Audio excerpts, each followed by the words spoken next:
semuanya, apa kabar? Selamat datang di Ayu Patrick dan Matt. Teman-teman, izinkan kali ini saya akan membahas sesuatu yang sangat penting. Bisa dibilang ini topik parenting. Ada yang bilang agak tabu, tapi saya janji tidak akan membicarakan hal yang jorok di video ini. Waktu saya masih muda dulu, kadang-kadang nonton TV itu ada berita kalau di luar negeri, terutama di Eropa dan Amerika Serikat, di SD pun sudah diajarkan tentang pendidikan seks. Waktu itu kayaknya kaget gitu, wah beneran? SD sudah diajarkan. Sekarang saya tinggal di Eropa, punya anak berumur 12 tahun dan dia sudah ada di kelas 6. Dan sudah mengalami sendiri, ternyata memang betul di sekolah dia ada pendidikan seks seperti itu. Tapi apa yang saya pikirkan sebelumnya ternyata jauh berbeda dari kenyataan. Kadang-kadang kita lupa kalau kata seks itu sendiri sebenarnya artinya adalah jenis kelamin. Jadi kadang kita sudah berpikiran yang enggak-enggak. Padahal tujuan pendidikan ini adalah untuk mengedukasi anak-anak tentang perbedaan jenis kelamin dan perkembangannya. Karena memang anak laki-laki dan anak perempuan pastikan beda. Sekali lagi saya jelaskan, anak saya Matt bersekolah di sekolah internasional di Hongaria. Jadi kemungkinan beda lagi dengan sekolah negeri di sini. Kalau saya tanya ayah Matt, dia asli orang Hongaria, tapi sekolah sudah berpuluh-puluh tahun yang lalu ya, karena sekarang umurnya sudah 40 tahun. Waktu itu belum ada pendidikan seperti ini. Tapi kalau sekarang ada, saya nggak tahu lagi. Kembali lagi ke sekolah Matt, secara tidak resmi topik ini sudah dimasukkan ke dalam kurikulum sekolah dia ketika dia kelas 1 SD. Masuk SD dia mulai ada pelajaran berenang. Nah, guru BP di situ tugasnya untuk menjelaskan kepada anak-anak kecil. Ini langkah pertama mereka dulu. Saya masih ingat kelas 1 SD umur 6 tahun. Kadang-kadang anak kecil kan saling peluk, saling cium gitu ya. Tapi dijelaskan yang berbeda jenis kelamin nggak boleh saling cium. Kecuali kalau mereka saudara. Kemudian mereka tidak boleh menyentuh temannya di anggota badan yang tertutup oleh baju renang. Jadi kalau cowok boleh pegang di sini misalnya, tapi nggak boleh dipegang di bagian yang tertutup oleh celana renang. Sementara kalau cewek kan bagian tubuh yang tertutup lebih banyak, nggak boleh disentuh di situ. Jadi kalau ada orang atau teman mereka yang menyentuh bagian seperti itu, mereka bisa melaporkan pada guru atau kalau di rumah kepada orang tua. Kemudian ternyata semakin anak-anak ini tumbuh besar, makin banyak materi pelajaran seperti ini. Sesuai dengan umur mereka.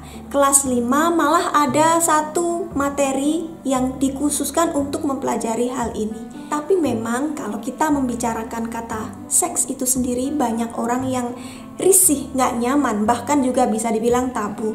Jadi mereka memang tidak menyebutnya dengan istilah itu, bukan sex education, tapi kalau di sekolah Matt disebut sebagai growth and development, pertumbuhan dan perkembangan gitu.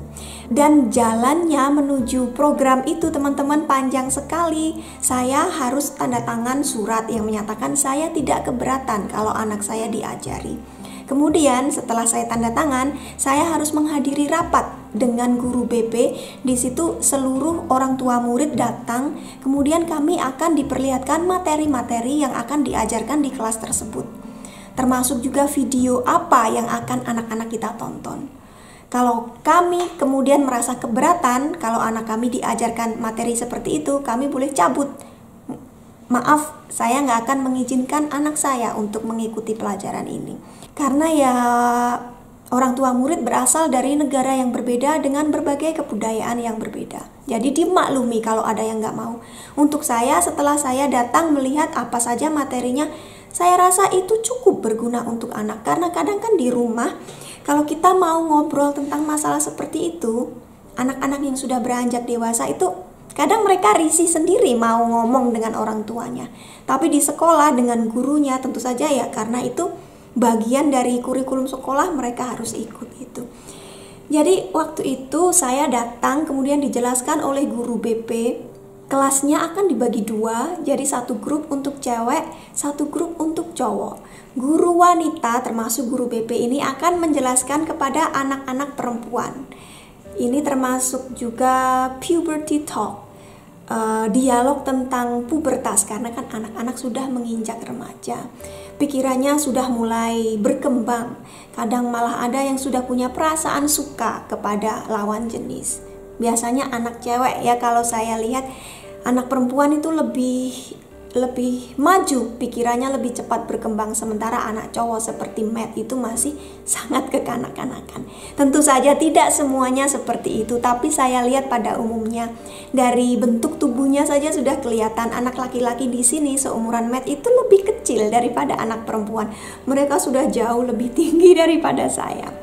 Anyway, jadi di kelas perempuan nantinya guru akan menjelaskan, anak-anak nanti kalian akan mengalami masa pubertas, dan di sini apa saja yang akan terjadi. Misalnya mukanya akan timbul jerawat, kemudian secara psikologis anak-anak biasanya kan kalau remaja itu sangat sensitif, gampang marah, gampang tersinggung kayak gitu. Kemudian ada juga perkembangan tubuh mereka, misalnya tumbuh rambut di ketiak dan bagian tubuh lainnya. Kemudian juga datang bulan, seperti itu dijelaskan. Misalnya dulu kalau saya di kelas biologi di SMA kan kita ada pelajaran tentang reproduksi. Dicampur cewek cowok satu kelas itu biasanya kan ada kayak gitu ya kan, anak-anak suka ramai. Ini dipisah, jadi yang cewek nggak akan malu dengan yang cowok dan sebaliknya. Mereka juga akan dijelaskan tentang lawan jenisnya, nanti cowok akan mengalami ini itu. Di kelas cowok pun begitu teman-teman, yang menjelaskan tentunya juga guru cowok. Jadi murid-murid tidak merasa risih itu ya. Akan dijelaskan juga nanti teman-teman kalian yang cewek akan mengalami datang bulan. Bahkan guru di sini membawakan pembalut dan tampon untuk diperlihatkan kepada anak laki-laki. Kemudian mereka melakukan eksperimen. Kalau pembalut ini ditetesi air, apa yang akan terjadi? Kalau tampon ini dimasukkan air, apa yang akan terjadi? Kemudian para orang tua diperlihatkan video apa.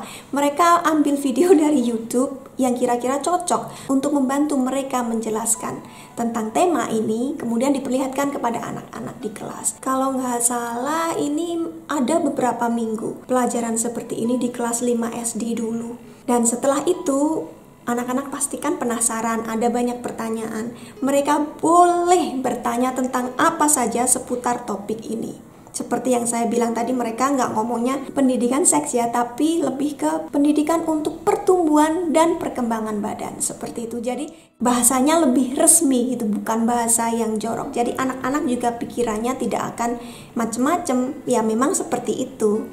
Dan juga di rumah dianjurkan kalau orang tua ditanyai oleh anak mereka, ya tentunya harus menjawab dengan serius gitu, jangan aduh jorok, jangan ngomong begitu, aduh jangan ini, jangan gitu, karena itu akan menimbulkan persepsi kepada anak-anak, ternyata ngomong begini nggak boleh ya, ternyata tanya soal ini nggak boleh ya. Akhirnya mereka akan mencari tahu dari sumber yang lain yang bisa jadi berbahaya, misalkan dari website-website yang sebenarnya kurang bertanggung jawab. Kalau di sini sih saya rasa aman ya untuk anak saya, karena memang keluarga kami keluarga kecil dan juga kami jarang sampai menginap berhari-hari dengan teman, dengan orang banyak begitu. Tapi kalau lingkungan seperti di Indonesia yang keluarga banyak, teman banyak, kadang kita nginep satu ruang dengan orang banyak di keluarga besar kayak gitu, kadang rentan terjadi hal-hal yang sebenarnya bisa kita hindari.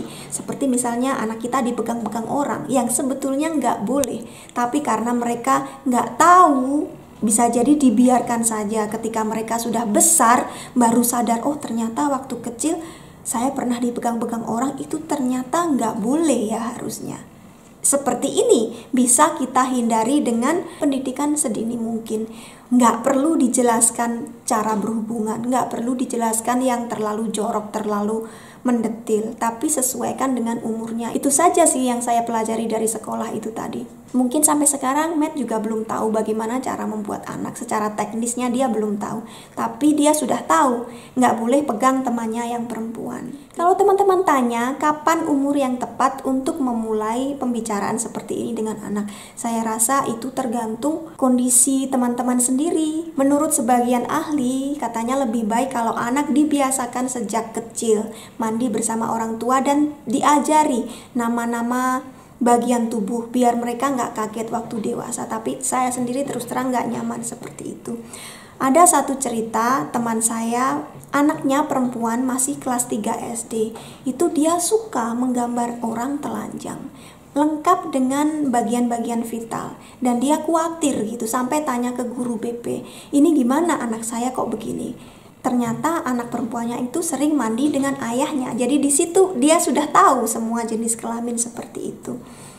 Dan menurut guru BP ya wajar-wajar saja karena dia melihat dan kemudian ingin mengekspresikan apa yang dia lihat di situ. Ketika anaknya ditanya kenapa kamu menggambar seperti ini, why not? Tanya balik. Ya betul juga sih, dia sudah lihat, kenapa tidak boleh digambar. Kalau kita bilang, aduh jangan menggambar seperti ini, jorok. Lah buktinya saya mandi boleh gitu kan. Jadi pasti setiap keluarga ada pertimbangan sendiri-sendiri. Kalau saya jangan dulu gitu aja. Setelah waktunya nanti anak saya juga bisa diajari sedikit demi sedikit, nggak langsung brek gitu kalau saya ya.